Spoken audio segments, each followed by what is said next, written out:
नमस्कार। भगवान श्री कृष्ण का जन्म आज से लगभग 5125 साल पहले मथुरा में कंस के कारागार में हुआ था और उनके जन्म होने के बाद उनके पिता वसुदेव जी ने उनको वहाँ से हटाकर और यमुना पार करके यमुना के दूसरे किनारे पर ले गए, जहाँ नंद जी का मकाम था। नंद जी भी यदुकुल ही थे और वसुदेव जी की एक पत्नी रोहिणी भी वहीं रहती थी और उनका एक पुत्र जिसका नाम बलराम जी था, वे भी वहीं रहते थे। तो वसुदेव जी भगवान श्री कृष्ण को रात को आधी रात को नंद जी के वहाँ छोड़ करके और वापस आ गए और धीरे धीरे उस क्षेत्र में ये खबर फैल गई कि नंद जी के एक लाला हुआ है। इस प्रकार भगवान श्री कृष्ण का लालन पालन नंद जी एवं माँ यशोदा ने किया।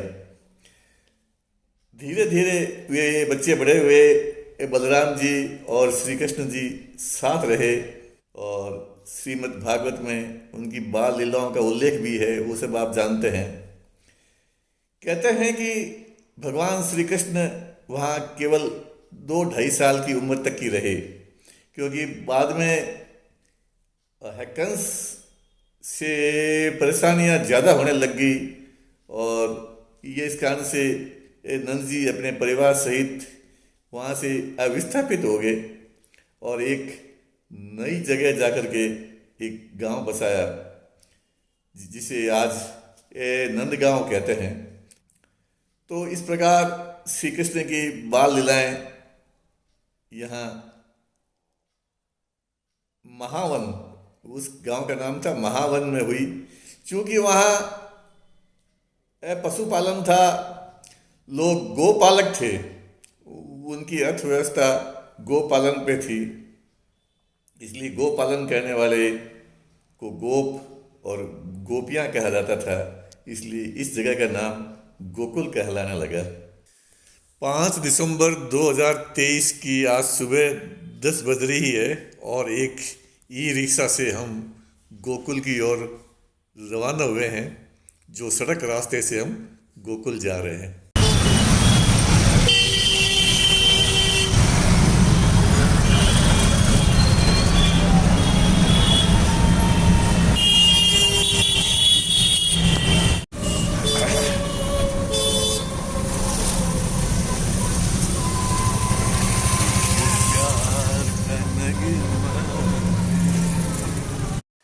रास्ते में ये बैराज पड़ता है जिसे यमुना बैराज कहते हैं। हमारे ऑटो ड्राइवर ने बताया कि भगवान श्री कृष्ण को इसी यमुना के रास्ते से मथुरा से गोकुल ले गए थे। तो हमने यमुना जी के दर्शन किए और आगे बढ़े।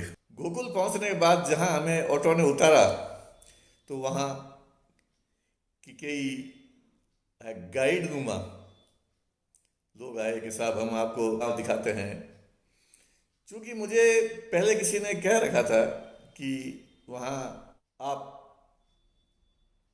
किसी के चक्कर में मत पड़ना, इसलिए मैंने पहले तो आनाकानी की, लेकिन फिर सोचा कि क्यों नहीं गाइड की सेवाएं ली जाए। तो उसने 100 रुपये में ही सारा गोकुल के खास खास स्थान बताने के लिए कहा। तो 100 रुपये में मैं एग्री हो गया, तो उसके साथ चला। सर्वप्रथम हम यशोदा घाट पे पहुँचे।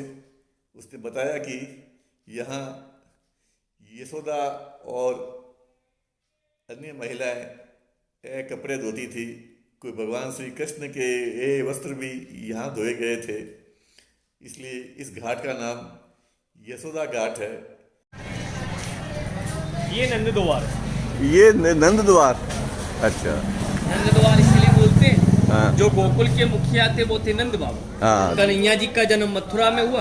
रात को 12 बजे वसुदेव जी कन्हैया जी को टोकरी में रख के यमुना के किनारे किनारे यमुना पार कर किसी रास्ते से जाके नंद भवन में छोड़कर आए थे। ये गोपाल गौशाला है। गोकुल में गौशाला नंद बाबा की नंद बाबा की गौशाला में 9 लाख गाय थी। आज भी गोकुल में हजारों गाय। आगे बढ़ते बढ़ते फिर एक घर आया, उसके ऊपर नंदालय लिखा था। वो बताया गया कि ये नंद जी का घर है और भगवान श्री कृष्ण का लालन पालन यहीं हुआ है। तो हम नंद जी के घर में, उसके द्वार में प्रवेश किया। आगे एक आंगन में शिव जी की मूर्ति रखी हुई थी और बताया जाता है कि यहाँ भगवान शिव ने आकर के कृष्ण को दर्शन दिए थे। आगे बढ़े तब एक कमरे में मंदिर था। मंदिर में नंद जी की मूर्तियाँ थी, माँ यशोदा की मूर्तियाँ थी, बलराम जी की मूर्ति थी और भगवान कृष्ण को एक झूले में बैठाए हुए थे, बाल कृष्ण को, और पंडित जी उसको झूला झुला रहे थे और पंडित जी के आगे लोग बैठे थे। हम भी जाके पीछे बैठ गए। पंडित जी ने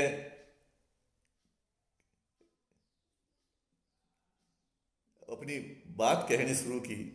उन्होंने यहाँ भिन्न भिन्न प्रकार के भोग लगाने के बारे में बताया कि यहाँ भोग लगता है, यहाँ गौशाला है, और मंदिर के मेंटेनेंस भी होता है, इसलिए कोई दान देना चाहे भोग के लिए, गौशाला के लिए, मंदिर के लिए, भगवान के वस्त्रों के लिए, तो अपना हाथ ऊंचा करे, ये इतना का दान है, उतना का दान है। और वहाँ जो अन्य लोग बैठे थे उनके साथ में भी जो गाइड नुमा एजेंट आए हुए थे, वे भी उन लोगों को समझा रहे थे। कुल मिलाकर के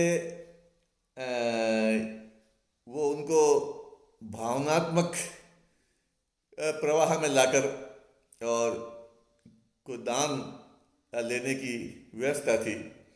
और जो लोग 500 रुपये 1000 रुपये दान दे देते थे तो वो उनको पंडित जी एक कोई प्रसाद की पुड़िया देते थे और एक कपड़ा जो देते थे कि आप इनको ये इस कपड़े को मन्नत रूप से बांध देना या अपने घर ले जा करके अपनी जो अलमारी जहाँ पैसे रखते हो वहाँ रखना, आपका पैसा बढ़ेगा, आपका यूँ होगा।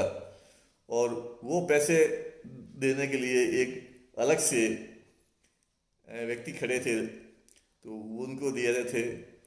तो जब हमारा नंबर आया तो चूँकि हम काफ़ी दान कर चुके थे पहले भी, तो इसलिए मैंने वहाँ दान करने में कोई रुचि नहीं दिखाई।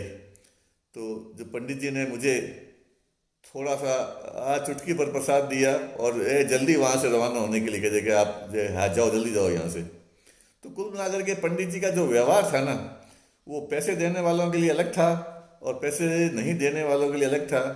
तो महसूस तो होता ही है कि भगवान और भक्त के बीच में ये पुजारी हमेशा आड़े आता है। इसमें कोई संशय नहीं कि मंदिर के मेंटेनेंस करने में वगैरह धन खर्च होता है, बिजली का खर्चा है, साफ सफाई है, पंडित जी की खुद की सैलरी होती है, वो भी वहाँ पूरे दिन काम करते हैं। तो इसके लिए एक फिक्स अमाउंट जो टिकट रूप में ले लिया जाए ना तो कोई दिक्कत नहीं। लेकिन ये झूठ बोल बोल करके भगवान के नाम से पैसा लेना एक अच्छा नहीं लगता है। खैर, मैंने इसके ऊपर ज़्यादा विचार नहीं किया और भगवान श्री कृष्ण को हाथ जोड़ा और उनकी वो पावन जमीन को महसूस किया और वहाँ से आगे बढ़ा। फिर आगे बढ़े बढ़े तो एक मंदिर और आया जो बलराम जी का मंदिर बताया जाता है।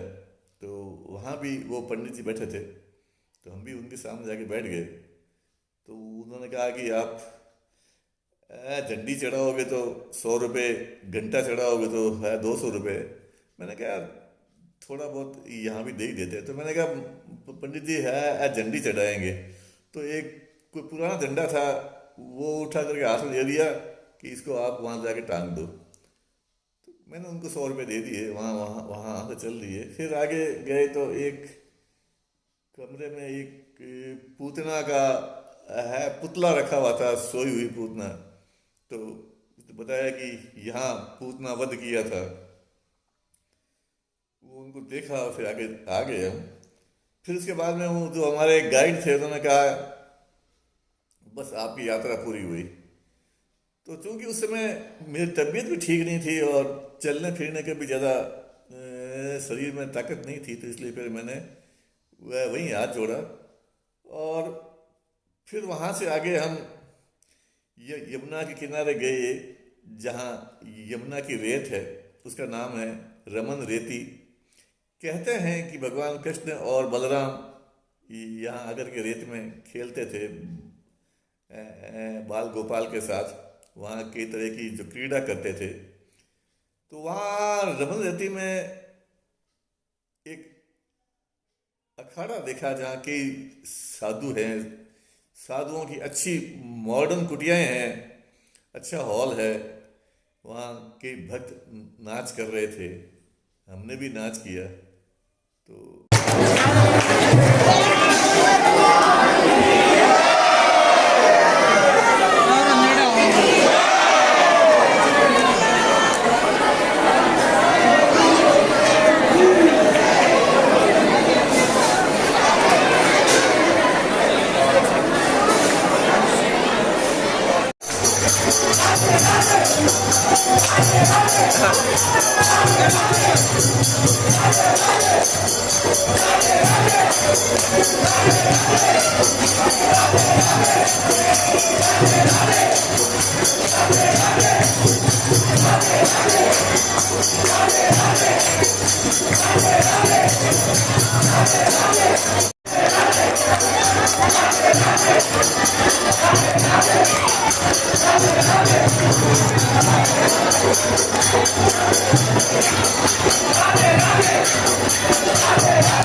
ये कुटियाएं बनी हुई है।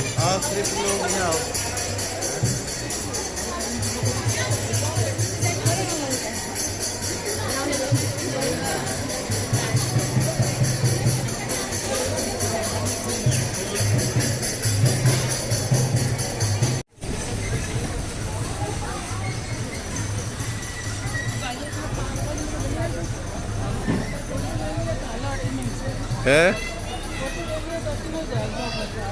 बड़ा है।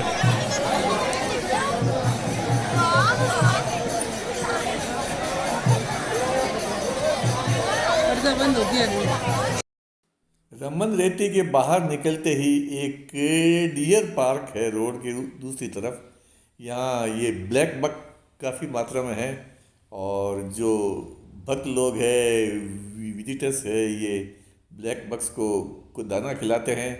और एक जो महात्मा जी है वो दाने बेचते हैं। और यहाँ जो बोर्ड लगे है उसके अंदर लिखा है कि भाई बिस्किट है, आटे की चीज़ है, वो इनको ना खिलाएं। वैसे सेंट्रल जू अथॉरिटी के गाइडलाइन के अनुसार तो ये दाना भी नहीं खिलाना चाहिए, लेकिन लोगों में दया है, भक्ति है, आस्था है, तो ऐसे मामले में सरकार कुछ नहीं कर सकती है। तो मेरा ले लो, मेरा लो।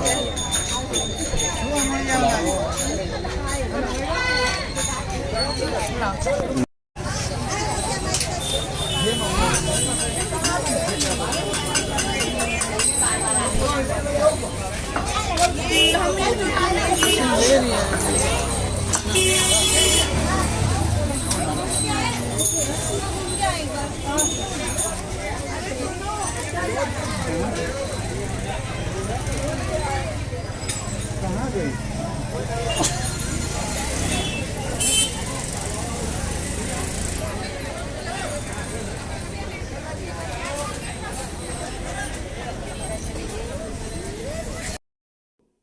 अच्छा लगा, काफ़ी अच्छा लगा। और इस प्रकार गोकुल यात्रा पूरी करके और वापिस हम मथुरा आ गए। अच्छा लगता है जहाँ बचपन से जो कहानियाँ सुनी हैं, जो कथाएं सुनी हैं भगवान श्री कृष्ण के बारे में, और उस जगह को जाके देखते हैं, उनका दर्शन करते हैं, तो बहुत अच्छा लगता है। हर आदमी को जाना चाहिए।